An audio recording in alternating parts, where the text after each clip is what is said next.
Picture you upon my knee, T for two, and two for tea, me for you.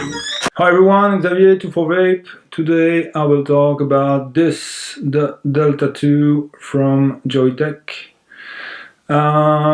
What it is, it's a tank made of glass inside and stainless steel on the outside. It's 3.5 milliliter of capacity. It comes with what they call the LVC heads. That's this beautiful little head with the juice control on it. Let's see, yeah, here. Juice control on it. There are 3 slits for juice to come to the coil. It comes with 2 heads, one inside the atomizer, the other one here. There's also a rebuildable head available as an option. The airflow is really airy. You see a huge slit here, the same on the other side. Adjusting the airflow is quite easy just by turning the ring here, which is really smooth. Not too smooth though, it remains in place once set. The taste is really good on this. The price, it's relatively inexpensive for a tank of this quality. It's around $40 or 40 euros, depending on where you are from. The RBA head is available as an option, and I consider this a good point. You're not stuck with only the LVC heads, but you have the opportunity to try something else. So that's a good point.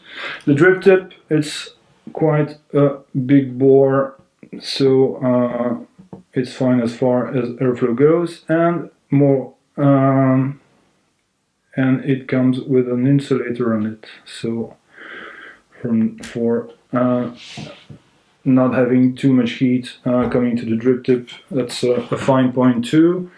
It's really easy to refill, like you would do for Typhoon GT or a Scrape Reloaded or Scrape first version. You have a bell inside, you just pour the juice between the tank and the bell, and that's it. Fill it until you come just flush with the bell, and you should be fine. So that's a good point too. Easy to refill. It doesn't leak. That's another good point. And the heads, be it this one, the rebuildable head, or the original LVC heads, are easy to replace. Just unscrew the new one at the same place, and you'll be fine. So that's the pros. The cons. The heads, they are well built. The taste is really marvelous with the original LVC heads, but they are quite pricey. They come at 25 euros or $25 for 5, so that's a bit expensive. The good point is that they last a bit longer, more than a bit actually, but longer than Kangaroo's or Aspire's head. But anyway, $5 or €5 for a single piece. It's quite pricey, according to me. The rebuildable head is okay, rebuildable, but it comes at $15 or 15 euros. I find it quite expensive too, and there's no juice control on it. You have 2 holes here, one there and the other one here. That's where the juice goes to the coil. Inside, you've seen the close-up. It's a bit like a K-fan deck. So 15 euros or $15 for this is pricey too, but it's a one-time purchase, so might be a good option to buy one of these.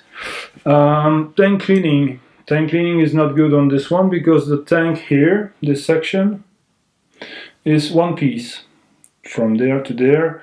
Just remove the drip tape, but there's no moving or there's no way I found at least to take it apart. So to clean it when you change the flavors of your juice or simply cleaning it when needed, it's not possible easily. So you have to rely on hot water bath, and no, the cleaning is not 100% perfect. So that's a con for me. And airflow control is really great. Let's see, it's fully open. It's fully open and the noise is fine. If I tighten it a bit, and it's not that tight, I'm a bit past the half. Hear it? It whistles. And that's not possible. Whistling like that. The vape is still good, but it makes too much noise, so that's a con for me as well. So let's see in the close-up how it's built. What are the parts? There are not many of them, but let's see in the close-up anyway. I will show you the rebuildable head as well. Here are the parts of the Delta 2. The tank is quite a big piece. You cannot take it apart easily, at least. There's a silicone or O-ring or gasket to make contact with the head, the top of the head that comes into the bell you see inside the tank. To fill it up, it's quite easy. You just take your bottle and squeeze with the needle or the dropper between the tank and the bell, and squeeze on your bottle, and you fill it up that way. That's for the tank. The head, and this is the LVC head with the slits here for the juice to come to the coil. You can adjust the juice quantity you want. Fully open, it's fine. There's no gurgle, no leakage. It's perfect. As I vape around 30 to 50 watts, I'd recommend using it fully open, but you can tighten it if you want. It's really up to you. You'll notice that inside the coil is vertical instead of horizontal. So the airflow travels through the coil and goes here where it escapes here directly in the chimney and in the drip tip in the end. That's pretty much it.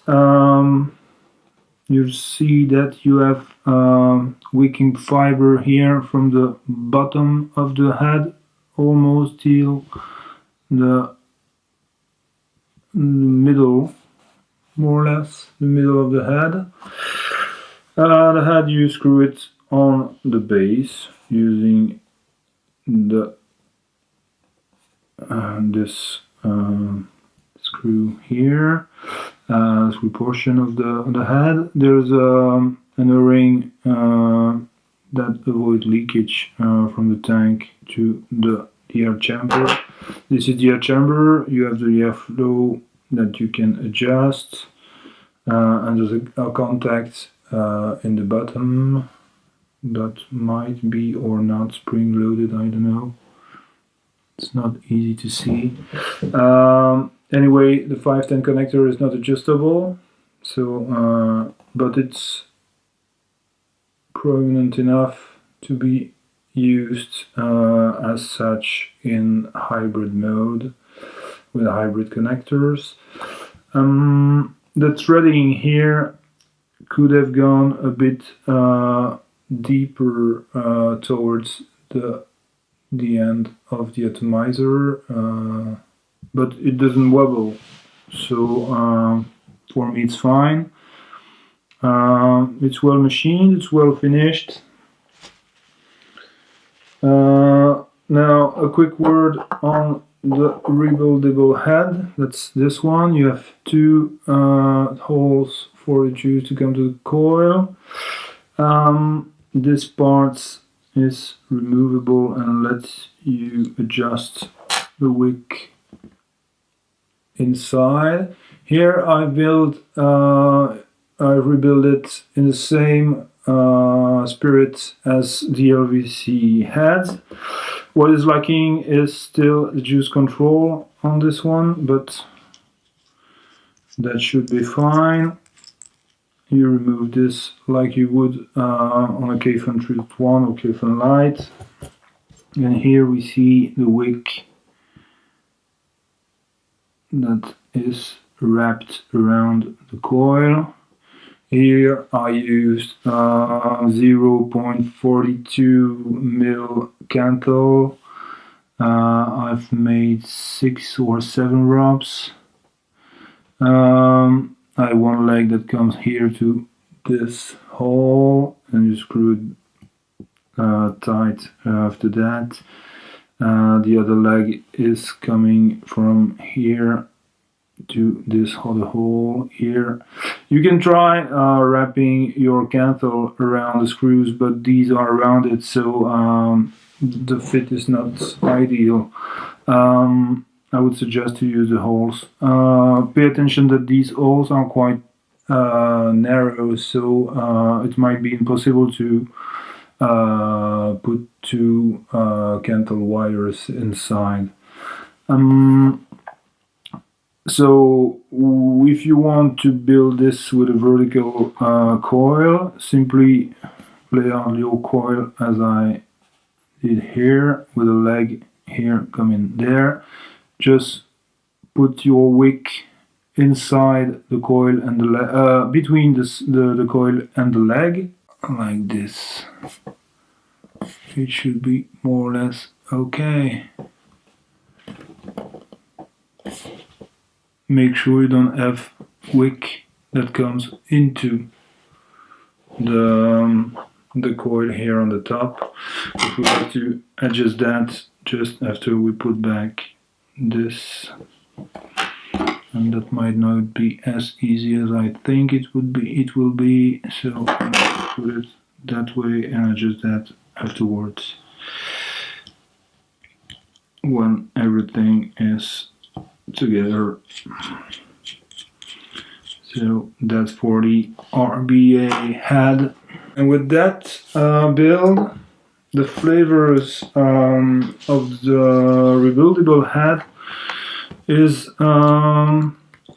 almost not almost, it's as good as the LVC heads. Might be that I get a bit more flavor with this build than with the original heads, the LVC ones. Now just take your tank head down, put it like so, screw to tighten everything, and you're good to go. Pay attention that when you screw, the airflow tends to close, so you have to carefully reopen it. And that's it. So what would be our recommendations regarding this atomizer? We advise you to buy the rebuildable head. Okay, it's 15 euros, $15. It's quite expensive for a single head, but it will enable you to rebuild your own heads.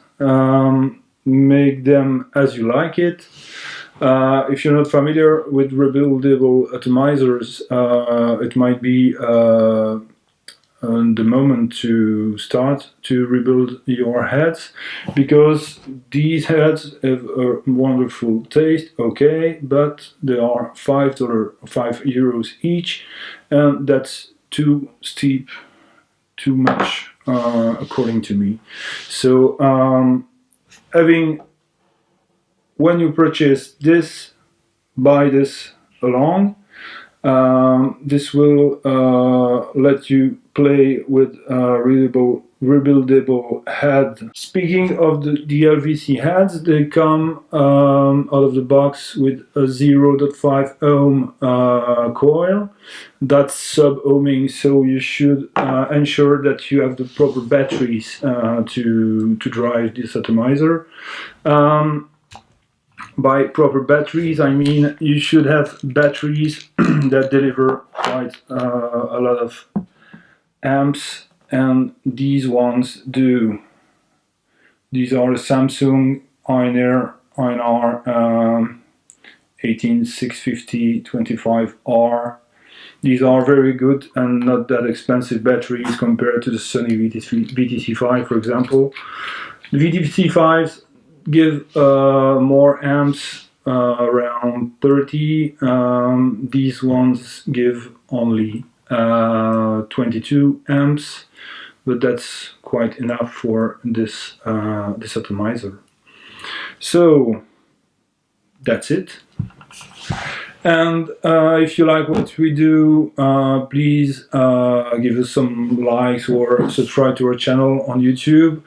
If you don't like what we do, please comment. We're always open to positive comments, constructive comments, to improve ourselves. And thanks for watching, and see you in the next review. Bye bye.